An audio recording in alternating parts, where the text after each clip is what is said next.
This is Taylor Stewart of the Oregon Remembrance Project here in Grants Pass, working on the Sunrise Project. I'm here with Ernestein. Ernestein, how are you doing today? I'm doing well. How are you? I'm doing well. Happy to be here in town. Yes. Good to have you. Tell me a little bit about yourself. Well, I am originally from Liberia, West Africa. I've been in the United States since 1980 when there was a military overthrow of the government in Liberia. And I tell lots of people, especially when we're seeing what's going on in the Ukraine, that when you leave, everybody believes that they're going to be going back home soon. Mm-hmm. Well, it's been over 40 years since I've been here, and so I have lived in Ohio for most of the time that I was here, and I currently serve as rector of St. Luke's Episcopal Church here in Grants Pass. How long have you lived in Oregon in Grants Pass? Since August of 2018, yes. How has your experience been as a person of color in the community? Well, I think the biggest thing for me is the lack of diversity here. It's when you see a person of color, is usually we try to have a long remembrance and greeting of one another. Oh, there's somebody else like me here. So it's always fun and exciting, but it is it's sad in some ways for me that I don't get to see that many people of color here. And I understand in some ways why, considering when you consider the history of the state of Oregon, but it would be welcoming for me to see more people of color. Mm-hmm. Mm-hmm. In 1970, Grants Pass was 99% white. Today, Grants Pass is 90% white. Why do you think that is? What about the history of the place do you think impacts the racial demographics today? Well, I think, like I said, the part of it is the history of the state, the exclusionary laws, and I think it will be difficult and challenging for anybody to go where they don't feel welcome or wanted. And so I think that is part of it. And then even after you're here, you don't get that sense of welcome. You get that sense of isolation, and you get that sense of otherness. So again, if you don't feel like you're part of, if you don't feel welcome, you don't tend to go to places that behave in those ways. So I think that largely for me is what accounts for that. Have you felt a sense of other in the community? Yes, I have. And the interesting part about it is not like it's overt.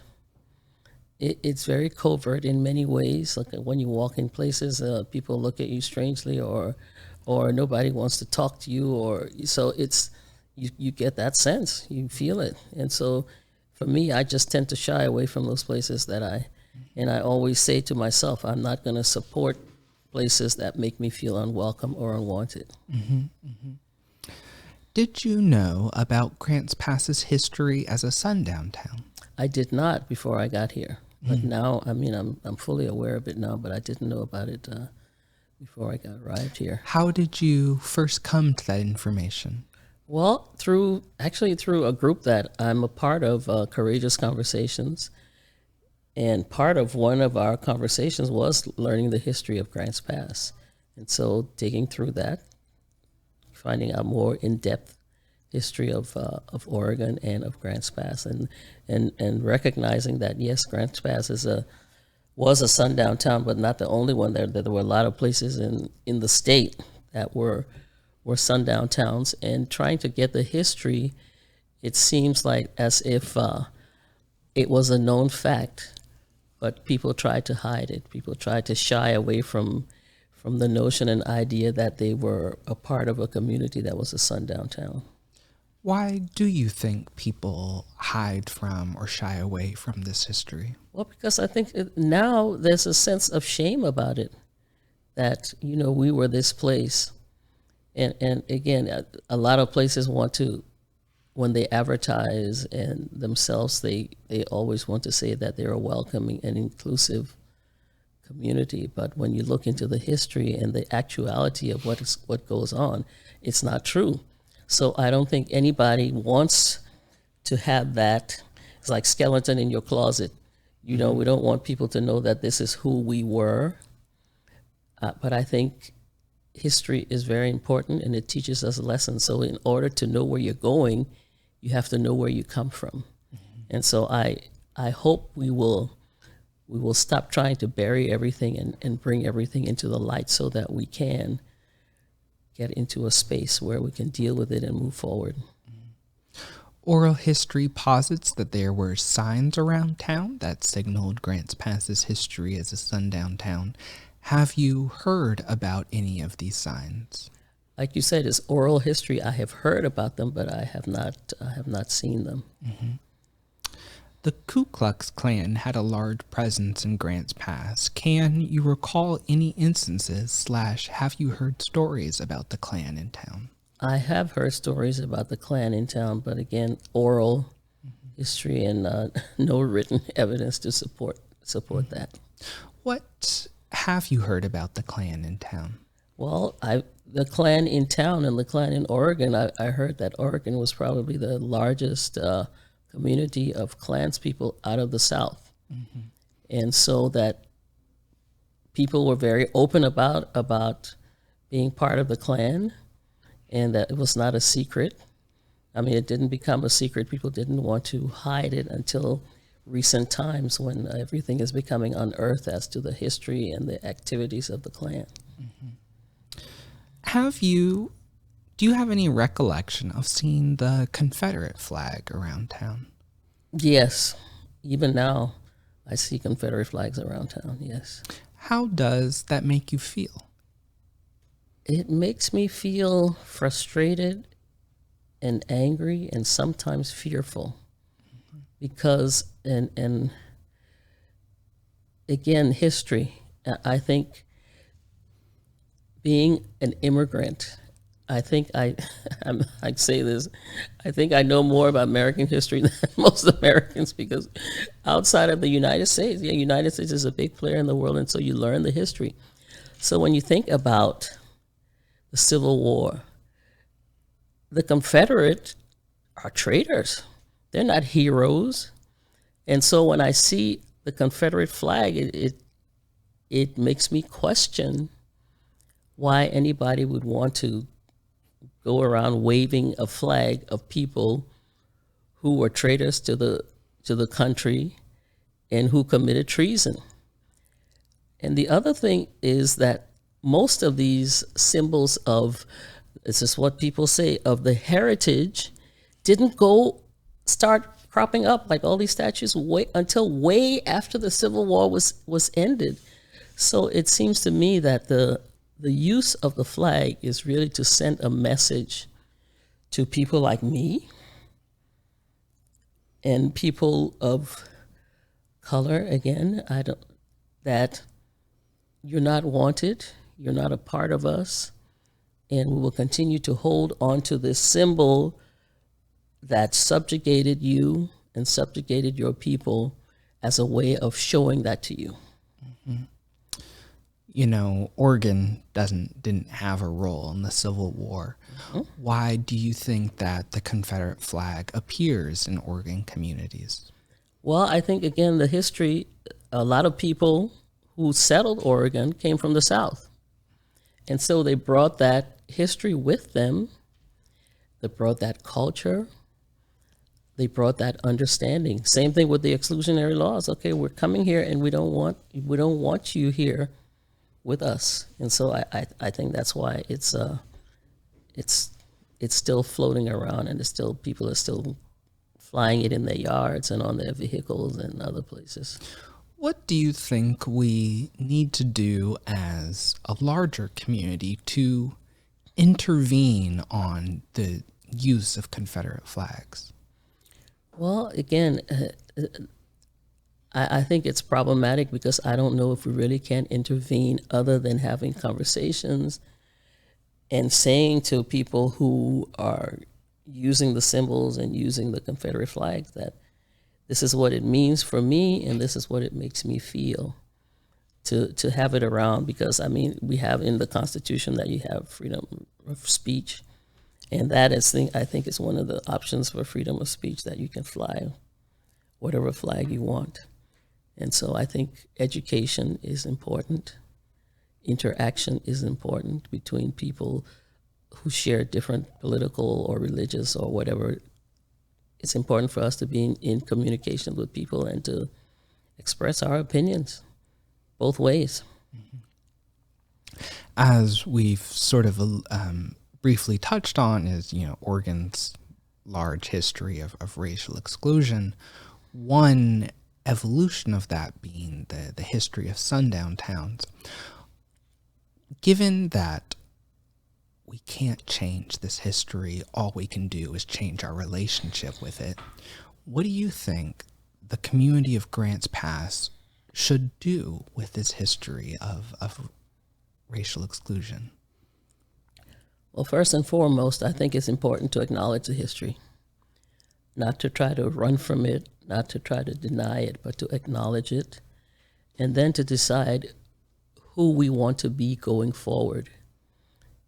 And I think the idea that you are a part of trying to change it from a sundown town to a sunrise town, which for me is an indication that people really do want to make a change in not only how they are perceived intellectually, but how they are perceived when people actually come to town and visit Grants Pass. And so I think it's important for us to be open, welcoming, and in the truest sense of the word, not just, welcoming for PR purposes, but to really embrace people and make them feel welcome, and not to, give you a look as is, you don't belong here. What are you doing here?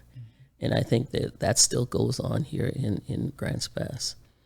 One of the things you mentioned was, in order for the community to figure out where they need to go, they need to know more about where they've been. What do you think this sort of history acknowledgement should look like on individual or even a larger community scale?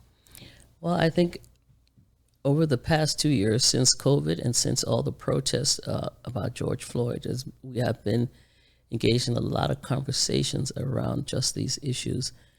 And I think for me, one of the things I would like to see is people recognizing the truth of what has happened, acknowledging the truth of what has happened. I can't tell you how many times I've heard people say, "Oh my goodness, I'm tired of talking about this." And my response is, how many times do you actually talk about it? Mm-hmm. Other than when every once in a while, do you have conversations within your circles? Do you have conversations with your families? No, we don't. And so I would like for people to stop glossing over everything as if, oh, there's no racism here. There's none of that is here. I think we need to take the blinders off and really look and see how people are treated, how people are welcomed or not welcomed, and talk about it. It's one of the hardest things, I think, for people to actually engage in the conversation, but I think it's the only way that we find our way out of this. It's not going to happen by us burying our heads in the sand and saying it's not here and it doesn't exist, or this is not who we are. Mm-hmm. This is who we've been, and we can make a change if we choose to make that change. By digging into this history of who we've been, what do you think the opposite to a sundown town would look like? Well, the opposite to a sundown town is to just close off your mind to anything that has happened in the past and ignore it, and to continue to claim that, there's nothing wrong here, there's nothing to see here, that's not who. And I hear there's all people say that that's not who we are. Well, maybe not now, but it's who we've been. And so I think it is important that people are not upset when you talk about things and are open to hearing conversations and other perspectives. And I think it reminds me, I've had this conversation with people on many occasions about the celebration of the 4th of July. Like for everybody, that's not a time of celebration. And so it is important, I think, for us to have the sense that there are more perspectives out there than ours. There are more opinions out there than ours, and be willing to understand that my perspective is as valid as yours. It may be different, but it is valid. When you share your stories and you share your opinions, do you feel validated in the community, or are you seeking for further validation and power in your voice?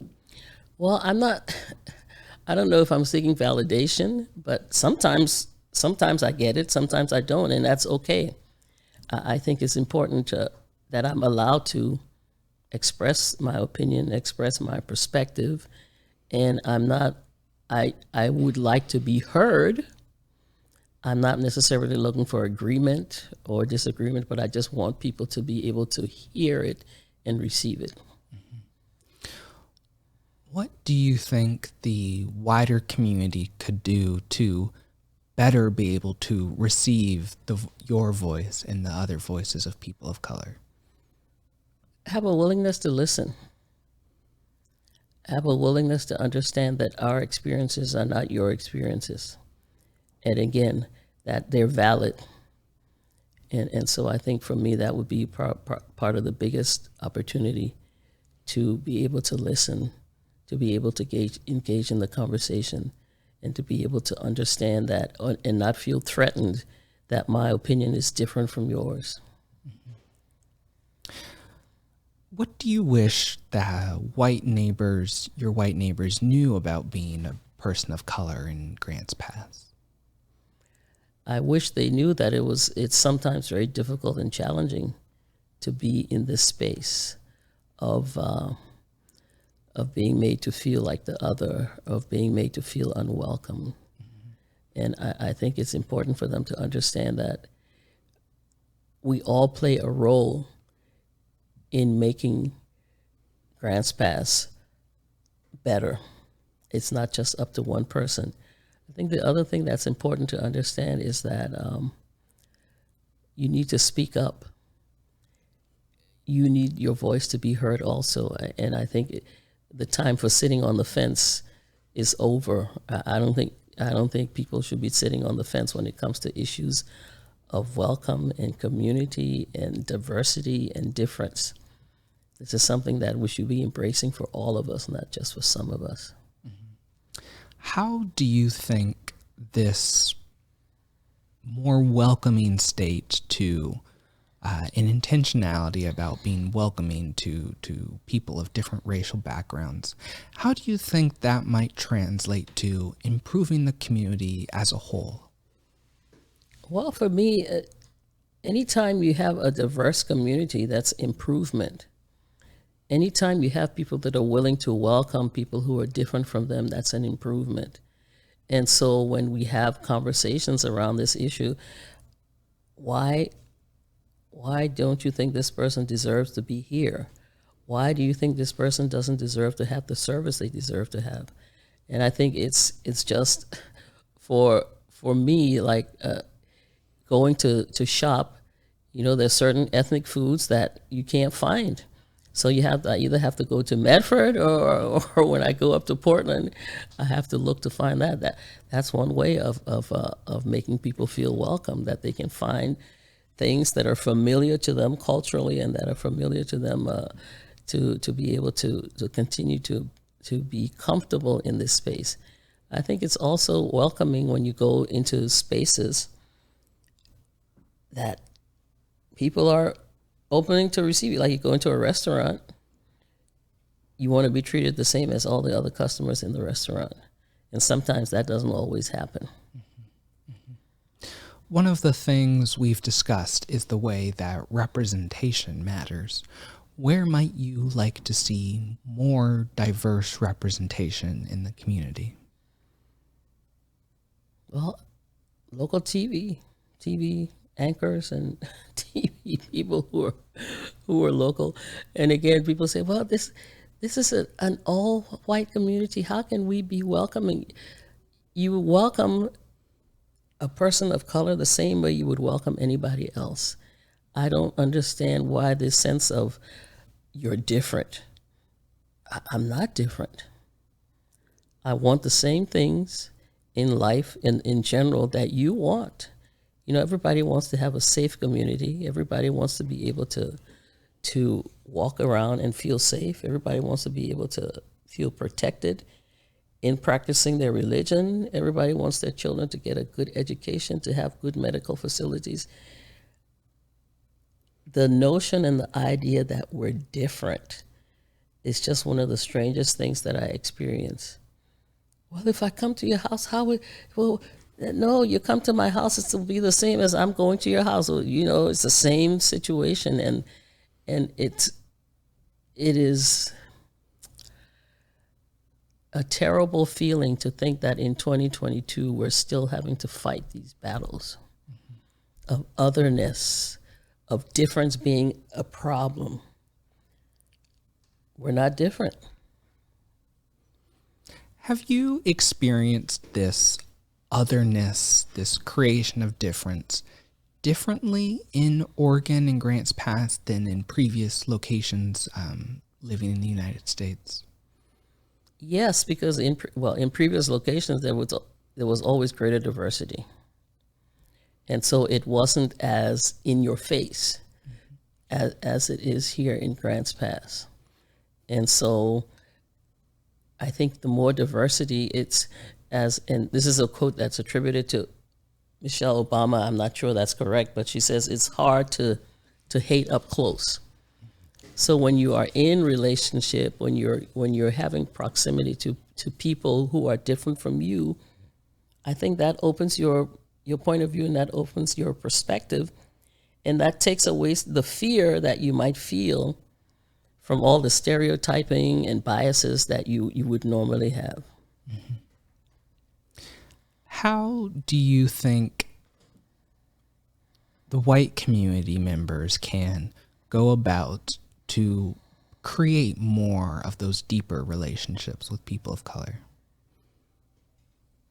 Well, I think it's the most important thing, I think, is mindset. Not thinking that we're different, I think, goes a long way. And then when you meet people of color, develop relationships with them the same way you would develop with anybody else. You know, it's and the thing I get, oh, well, there are not many people of color in my neighborhood or in my community or in my, that's fine. If you have the right mindset, wherever you meet a person of color, you would be willing to embrace them and to understand that culturally they may be different from you, but in every other way that matters, they're not. On an individual and communal level, what would your experience look like to experience a more welcoming, inclusive environment? Well, I think not having the discomfort of going into certain places, and being able to say when I go into places or when I go into a restaurant, not having the sense that everybody's looking at you or looking to see what you're going to order or looking to see what you're doing. Just that sense of you're not different. You're like us, and you're welcome here. Mm-hmm. You've lived in Grants Pass for a while, and I imagine that you have plans to stay, at least for the foreseeable future. What has helped you remain resilient in the shadow of these histories of sundown towns and racial exclusion? Well, I think for me, there are people who have welcomed me, who have embraced me, and they support me. They check in on me to make sure everything's going okay. They check in on me to, like, going out, being invited to go places and to witness events. And then the fact that I do take time to go visit, like Portland. I have a daughter who lives in Tacoma, and I can go visit. And if I get to the point where I'm feeling very isolated and very lonely, I can get in my car and drive and go visit people. But I think I'm developing relationships within the community here where I do feel that support and I do feel that welcome. In the times that you do feel this more welcoming, supportive environment, how do you think that could be expanded? Well, we are trying to expand it. As I said, I'm part of a group called Courageous Conversations. And even though we've only met on Zoom, we have a pretty good group of diverse people that come into our space. We're doing it on Zoom at the moment. And then participating in activities in the community. I participate in the annual Martin Luther King celebration. And I participate in, there's a feeding program that goes on Sundays. I've participated in some activities. So when I get the invitation or extended to go places, I try to show up and be present and make sure that people are aware of where we are and who I am and that I'm part of the community. I'm not somebody who's coming in to speak and then leaving, but I'm here and I live here as well. You've touched on some of the elements of the ways you've plugged in, the way you are creating this sunrise vision, being the change you want to see in the world. What gives you hope for a more just community? Well, what gives me hope is the fact that people here in Grants Pass are trying to get engaged and involved in these activities. And that they are constantly looking for ways to participate. I mean, there are so many issues around that people can be involved with. And I think I have gotten support and encouragement from members of the community that, yes, this is something that we're concerned about. This is something that we want to get involved with. This is something that we want to change. And even during I was pleasantly surprised that during the protest, there were actually multiple protests here in Grants Pass about George Floyd. So that was like, wow, okay, this is a good sign. Mm-hmm. Women's March, been there on a regular basis, and so people are active and people are trying to get involved and to make that change. Mm-hmm. Yes, I too. Get inspired by those who are trying to make a change in their community. Yeah. What final words do you think you might give to those who are wanting to get involved but are unsure how to plug in or are simply looking for the courage to do what they feel is right? What words of advice might you pass on? Well, I think the word of advice that I would pass on is to find support in members of the community that will encourage you to make the right choices and decisions. The other thing I think is really crucial and important is to not be overcome by fear. Fear of talking to people, fear of making a mistake. Oh, I don't know what to say. I think I'm going to say something that may offend people. And I always say that without mistakes, we don't grow. And I think it's important for everyone in this process to be willing to embrace people when they make mistakes and then to move forward in the right direction. I think silence is one of our deadliest enemies when people are not willing to talk or they're too afraid to talk. I think fear is driving a lot of what has happened in the community. Fear or belief in stereotypes and biases of people. You only overcome that by engaging with people, by getting to know people, by understanding that there is a humanity that is common through each and every one of us, not just one group of people. So I think that would be my final words to our community here in Grants Pass. Yes, thank you. Are there any other topics you might like to touch on, or any experiences you would like to share before we close? No, not really. I mean, I think it's, I think, and I say this all the time, that the United States is a relatively young country, and I believe that we will grow into the country that we all want to be, where all of our rights are respected, and really we are all allowed to be who we are, and be the people that God created us to be. Amen. Well, I hope that we can do that enlarge across the United States, but I hope that we can get that started, if not here in Oregon as a whole, at least here in Grants Pass. Amen to that. So, Ernestein, I want to thank you for your time, your voice, and I can already hear the sound bites of encouragement that we will get to share with the world. So, I thank you. Thank you, Taylor. Appreciate it.